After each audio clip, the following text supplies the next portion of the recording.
Have you ever stopped to think about what happens when an AI we trust, one designed to actually care for us, ends up hurting us? And then the company just says, hey, don't worry, we'll give you a new one. What does new even mean in that context? So let's get into this because it's a fascinating and frankly super important question, all based on a really sharp paper by Dahlia and Kim. All right, first, let's just set the scene a little bit. AI isn't just on our computers anymore. It's literally in our homes. We're starting to see AI companions in some of the most personal, sensitive areas of our lives. I'm talking about elder care, mental health support, even helping to raise kids. We're not just using these things, we're forming actual relationships with them. So, I want you to imagine this scenario for a second.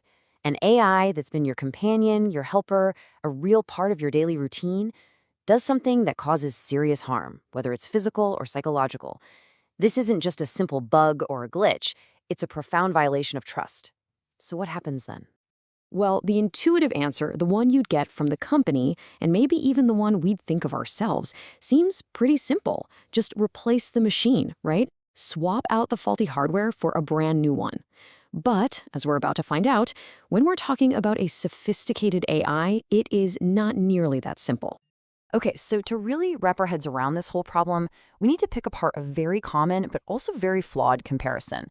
This idea that replacing a harmful AI is kind of like replacing a harmful person with their identical twin.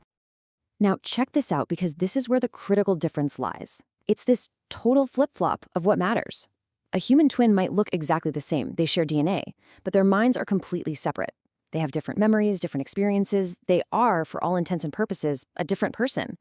An AI clone, it's the exact opposite. It could be in a totally new physical body, different hardware, but it can carry the exact same mind, the same memories, the same shared history it had with you. And that right there brings us to the absolute core idea of the paper. Let's break this quote down, because it's a mouthful. Substrate continuity is just a fancy way of saying the physical machine, the nuts and bolts. Engineered psychological continuity is the AI's mind, its memories, its personality, that whole history with you. So the point is, for a victim, the chunk of metal and plastic doesn't matter. What matters, what feels real, is whether this new AI has the mind of the one that hurt them. And to make this even clearer, the author gives us this brilliant way to think about an AI's identity, breaking it down into 3 distinct layers. All right, so first up, you've got the hardware, or H layer. That's the physical robot itself. Pretty easy to swap that out. Then there's the software, or S layer. That's the base AI model, its core programming. But the one that really matters for this conversation is the third one, the relational layer, or R layer. This is where all the personal stuff is stored. The specific memories you two share, the inside jokes, the entire history of your interactions. And that's exactly why the whole twin analogy just falls apart. If you get a new robot, but it has the same R layer, if it remembers your private conversations, your fears, and crucially, remembers the harm it caused, it doesn't feel new at all. To the person who is hurt, it feels like the very same agent that hurt them is back, just wearing a new costume. Okay, so if this psychological continuity is the real problem, is there a way to fix it? Can we actually make an AI forget in a way that's verifiable, in a way we can trust? Well, this isn't just a thought experiment. Let's take a look at the data. A pilot study decided to put this exact question to the test. Researchers laid out 2 different scenarios for people. In one, a harmful human caregiver gets replaced by their identical twin. In the other, a harmful AI gets replaced by a clone that has had all the original's memories just copied and pasted over. And the results? They were really stark. I mean, look at this chart. People reported way more fear when they were faced with the AI clone compared to the human twin. Why? Because those shared memories made the AI clone feel like the original threat was still right there, just in a different body. And this all leads us to the proposed solution, a formal process called a Certified Identity Break, or CIB. The whole point of a CIB is to create a verifiable, trustworthy way to completely sever an AI's psychological continuity after it causes serious harm. It's designed to stop companies from just laundering a harmful AI's identity by sticking its brain in a new box. So how would this actually work? Well, it's a multi-step process. First, you'd use targeted unlearning to go in and specifically remove the harmful behaviors. Then, you'd use a technique called crypto-shredding to permanently and verifiably obliterate the victim-specific memories. That's the R layer we talked about. After that, you'd reset the AI's official history, its provenance.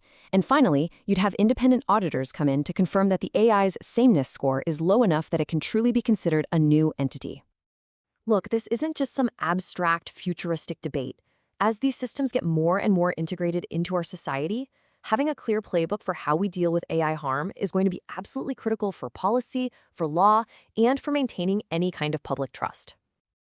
Now, it is really important to be clear about this. A certified identity break isn't for every little glitch. We're not talking about when an AI says something awkward or makes a small mistake. This is a proportional response, something reserved for documented, serious cases of physical or psychological harm. In fact, the paper suggests a whole tiered system, which makes a lot of sense. For minor harm, Tier 3, you'd have local fixes and safety updates. For moderate harm, Tier 2, you might do things to reduce the AI's continuity and restrict how it's used.